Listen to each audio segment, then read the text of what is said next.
Hello fellow readers and readresses. June is over and I'm kind of happy because I kind of hated it, but not because of my reading. This was honestly one of the best reading months I've had so far, both in terms of quality and in terms of quantity. And I can't wait to talk about all the amazing books I got to read, but before we do that, let's quickly go through the TBR and see what we were working with. We had The Trouble with Peace by Abercrombie from the prompt cards for the prompt, a book from a male author, A Midsummer Night's Dream by William Shakespeare, again from the prompt cards for the prompt, the oldest book you own. Now, to clarify, I do own older books than this one, but I had already read them. The Arithmetist by Brandon Sanderson, again from the prompt cards, and the prompt was the book you've owned the longest. It also doubled as my adventure in Eldia book, where the prompt was a book you've owned forever. Then we had The Poison Song by Jen Williams from the 2024 TBR jar, The Watchmaker of Filigree Street, which was another prompt cards pick, where the prompt was a book you've never finished, Stone of Farewell by Tad Williams, which was another 2024 TBR jar pick, A Ballad for Georg Henig by Viktor Paskov, which was for the missions, where the last mission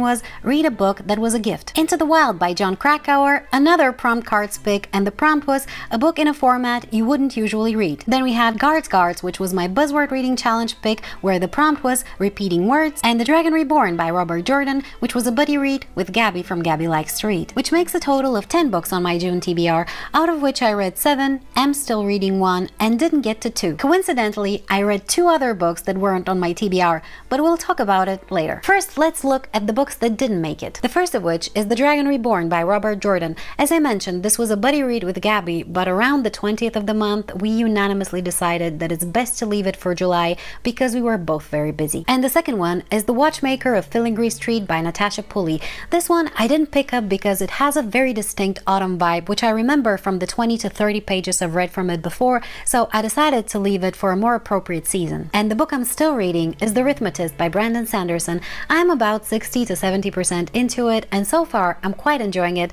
but I'm going to talk about it more in my July wrap-up. Now, let's get to the books that I actually finished in the month of June in the order in which I picked them up. Starting with Persuader by Lee Child. This is an adult action thriller and book number 7 in the Jack Reacher series. As you can see, we're starting with a book that wasn't on the TBR, but in my defense, I had already started reading it in May because I was really craving something of this sort. This was a very interesting entry in the series, and it caught me a bit off guard because, for one thing, it is told from a first-person point of view, while up until now, all the previous entries were told in the third person. And it took me a second to get into it, but once I did, I think it worked out quite well. Another interesting aspect was the setup, because this time our main character was playing sort of a double game, and a big part of the plot was not what it appeared to be. I don't know if this will appeal to the majority of people, but I certainly liked it. Some other things that were masterfully done were the flashbacks, the action scenes, the little details about the location, and the sort of pre-reveal of the twist. What I didn't necessarily like was the somewhat rushed ending.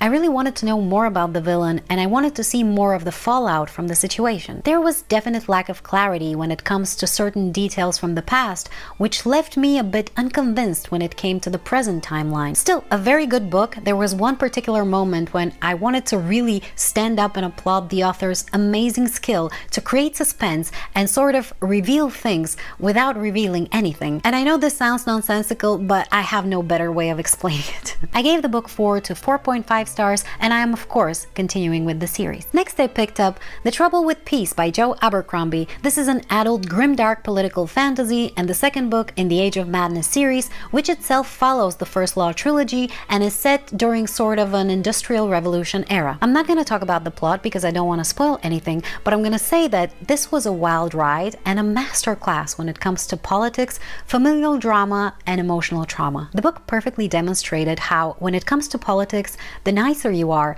the more hated you end up being by everybody. The level of selfishness and scheming reached an all-time high, and I absolutely loved it. Which, may I just say that it takes a special kind of exceeding talent to make me enjoy this sort of moral discomfort. I'm happy to say that we got answers to a couple of major questions and got to witness a rather nerve-wracking ending. I have a few big theories for book 3 and very bad feeling when it comes to my favorites, so safe to say I'm looking forward to continuing with the series. I gave the book 5 stars. Next, I picked up Stone of Farewell by Tad Williams. This is an adult classic epic fantasy and the second book in the Memory, Sorrow and Thorns series. Again, I won't talk about the plot of the book, but the series as a whole follows a kitchen boy that might be more than he appears, a terrible king and his exceedingly honorable brother, a whole bunch of good, bad and in-between characters, both human and otherwise, and in the core of its plot are are A Terrible History and Three Swords. Stone of Farewell took off exactly where the Dragonbone chair left off, and we followed several different points of view, some returning from book 1 and some brand new. A lot happened in this one, and I was rather confused for a big chunk of it,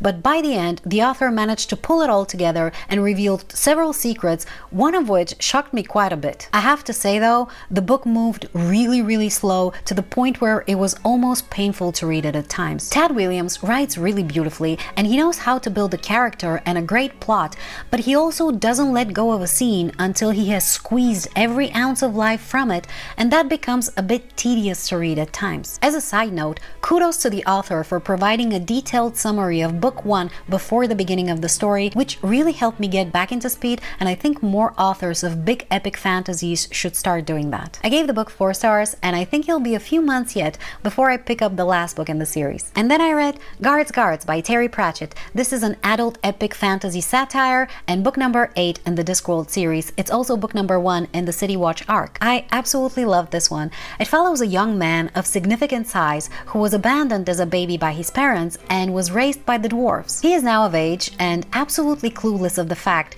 that he differs more than slightly from everybody around him, as well as a whole bunch of other things. In order to get him to live as a human among humans, his dwarven father sends him to be a part of the City Watch in Ankh-Morpork, which is the main city we've explored so far in the Discworld. Said City Watch, however, has lost a lot of its luster through the years and is currently basically just a group of 3 purposeless drunks. Then our boy joins them and flips the whole thing on its head. All this happening while a group of wizard wannabes are secretly playing with some rather dangerous magic. The story is told so well, with some of the top shelf humor I have ever encountered. 4 sentences in, I was smirking, 3 paragraphs in, I was giggling, and 2 pages in, I was laughing out loud. It takes a special kind of intelligence and talent to be able to write an interesting story whilst making fun of it, and Terry Pratchett is undoubtedly in the possession of quite a bit of both, or was.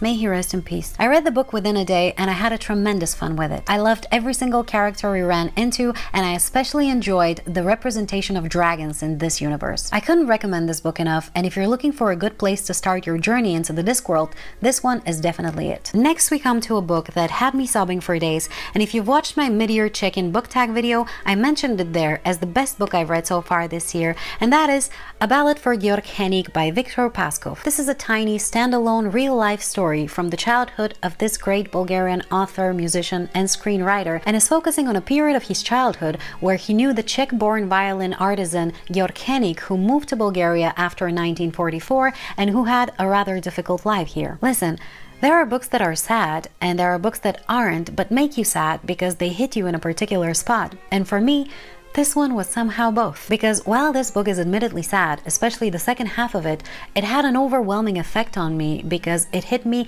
right where it should have. I'm not gonna say much more about it. It's exceedingly well written, it's quite authentic to the time and space it occupies, and I loved it. I obviously gave it 5 stars, and it's one of the best gifts I've ever gotten. Next I picked up Into the Wild by Jon Krakauer. This is a non-fiction that focuses on the disappearance of Chris McCandless, who back in 1992 walked into the Alaskan bush determined to live solely off the land. He sadly passed away after a series of mistakes, and this book focuses on those, as well as the man himself, what made him so charismatic to the people around him, and what made him so determined to achieve his goal. The story tries to stick to the facts as much as possible, but it adds some additional food for thought and reveals quite a bit of things, not just about Chris McCandless, but also about the author himself. Each chapter starts with at least one quote from an author favorite to the story's hero, and I have to admit, I added several of those to my reading list. The book managed to get me through nearly the full spectrum of human emotions, and I absolutely loved reading it. It's one of the best non-fictions I've ever read, and I'm definitely checking into Thin Air by the same author, which was recommended by one of my subscribers. I gave it 5 stars. Next I picked up Dark Matter by Blake Crouch. This is an adult standalone sci-fi thriller about a man who... You know what? I'm not gonna say anything. If you're gonna read this book, go into it blind. This is the best thing you can do, I think. And if you paid attention, by now you probably noticed that this book was not on my TBR, and I have no justification for why I picked it up beyond I really wanted to, which I'm willing to argue is probably the best reason to pick up a book. Anyway, I read this within a day and absolutely loved it. The genius of it lies not only in its fantastic premise, great character work, and well-paced narrative, but also in the way the points of view are presented. Due to the nature of the story, understanding whose point of view we're actually in is both crucial and potentially somewhat ambiguous, but not in the way you might think. And the author has managed to handle that in a brilliant manner, made only more impressive by its sheer simplicity. I had such a good time reading this, being on the edge of my seat the whole time, drowning in curiosity, what we'll see next, theorizing and worrying. I managed to guess the first twist very early on, which didn't diminish my enjoyment of it, but then the author threw in another massive new problem that never even occurred to me, even though it should have, given the main premise. And the ending was brilliant. It managed to make me emotional, and its relative ambiguity made it even better. I gave the book 5 stars, and I highly recommend it. Next, I picked up A Midsummer Night's Dream by William Shakespeare. This is one of his most popular comedic plays, and it was so much fun to read. I found the first 3 acts to be not only entertaining, but also very thought-provoking. I highlighted so many places, like this one for example. So I, admiring of his qualities, things base and vile holding no quantity, love can transpose to form and dignity, love looks not with the eyes, but with the mind. Exquisite. Acts 4 and 5, on the other hand, felt a bit more disconnected from the main story and weren't my favorite. Still, I am so happy I read this, and now I can't wait to see the play one day, hopefully soon. I gave the book 4 stars. And the last book I picked up in June was The Poison Song by Jen Williams. This is an adult high fantasy and the third and final book in the Winnowing Flame trilogy. This series was so weird and so much fun to read, and I absolutely loved it. I can't summarize it well, so if you're curious, I'll advise you to go look up the synopsis for book 1. This book was such a great ending to this series. We had drama, action, heavy losses, terrible suspense, terrible secrets, and a really bittersweet ending, which I did not expect and absolutely loved, even though it will probably piss off some readers. I gave the book 4.5 stars. And in addition to all of these books, I started reading Kushiel's Dart by Jacqueline Carey. This is an adult political fantasy romance and book 1 in the Phaedra trilogy. This is a reread for me, and I started reading it after recently recommending it to a friend, and since it's been so long since I actually read it, I was curious whether I'm gonna still like it today, which is a funny reason to start rereading a book of over 1,000 pages, but whatever. And so, to summarize, in the month of June, I read 9 books, which amounted to a total of 3,679 pages. In terms of genre, I read 1 classic, 4 fantasies, 1 literary fiction, 1 mystery/thriller, 1 non-fiction, and 1 science fiction. In terms of formatting, I read 7 paperbacks and 2 hardbacks,